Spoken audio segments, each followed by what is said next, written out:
It is morning here, so there's no news to speak of. Yet. But there will be.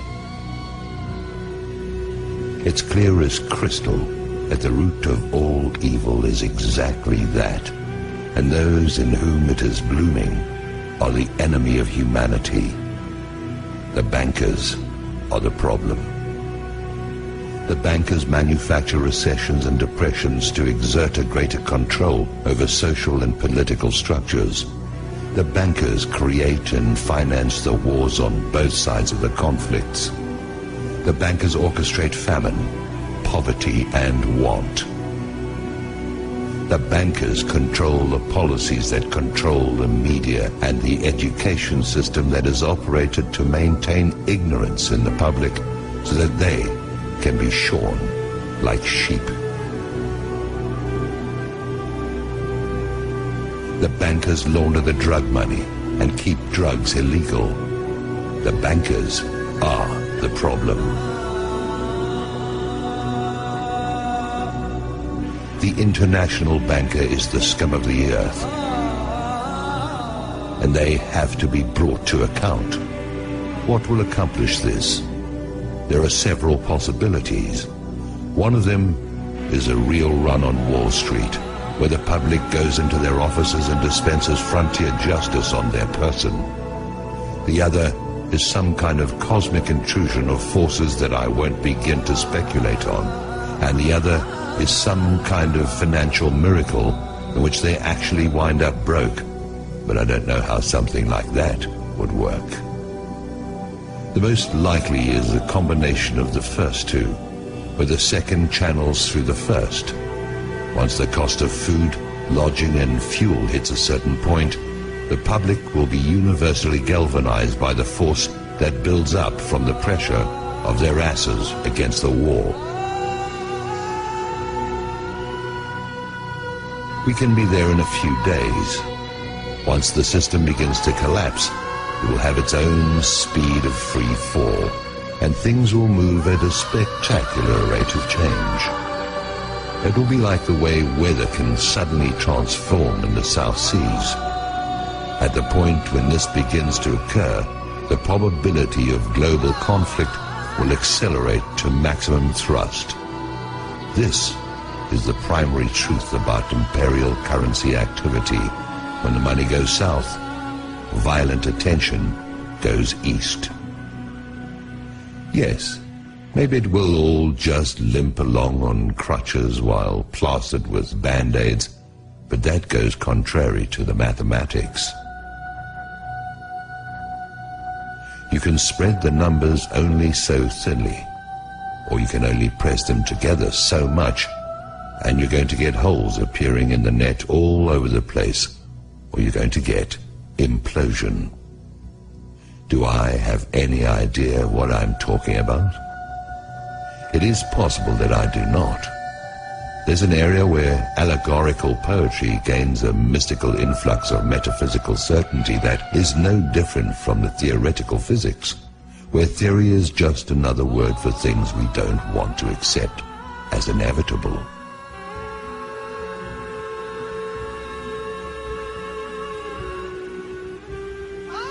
Maybe freedom's just another word for no one left to screw. It stands to reason that sooner or later the public will have no further option but to declare open season on the bankers. They'll be hunted down as the be-all and end-all of everything dangerous and wrong. They are a plague and a pestilence as bad as any epidemic. They are the whiskey and yellow fever blankets on the reservations of ordinary life. They are anthrax masquerading as sweet and low.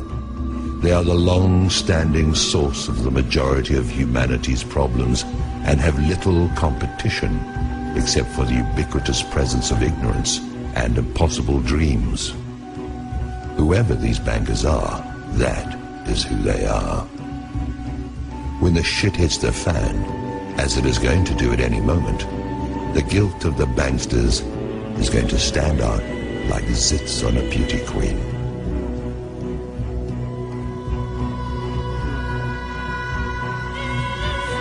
The transformation in the mind of the public is going to be immediate. People watch the news, and although it is nothing more than garbage and lies, the players have all been seen there. They've been seen in Congress, and they've been seen wherever the lies created to defend them have been publicized. They are a known quantity.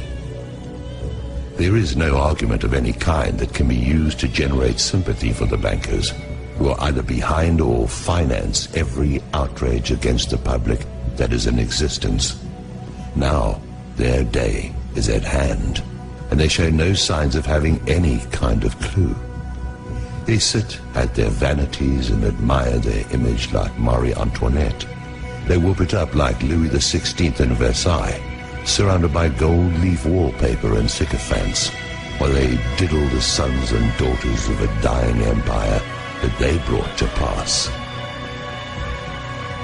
There is mercy to be found here, but none of it can be for the banksters who have acted with none in their intentional efforts to beggar, mutilate, maim and destroy anyone and everyone who is not them. That mercy is for the public who, like Lefty, only did what he had to do. I try to get my heart and head around it. I try to see an out for everyone, but the only out I can see for the banksters is out of our lives, and marched still living through the gates of hell, where they can reunite with the banker-in-chief. I'm not the judge or executioner. I'm an observer who's never had enough money to even think about the banks in the first place. Now the bankers tightly grasp what is going to turn into flaming coals in their hands. Judgment is going to cry out from the earth they walk upon and have plundered at will. That will is now going to be drained away into fear and apprehension. Their fortress walls are going to fall away. Their protectors are going to turn on them. Their holdings are going to dissolve and spill from their fingers like a handful of sand. I wouldn't want to be a bankster today, or on any other day. The existence of a system has kept them safe. This corrupt system has allowed for some kind of life for those preyed upon until now. Now it has turned upon those whose compliance has been forthcoming for so long. Soon that compliance will be gone, and there are not enough police and armies to quell what is going to rise out of the midst. Maybe I'm wrong about this, but like everything else, we'll see.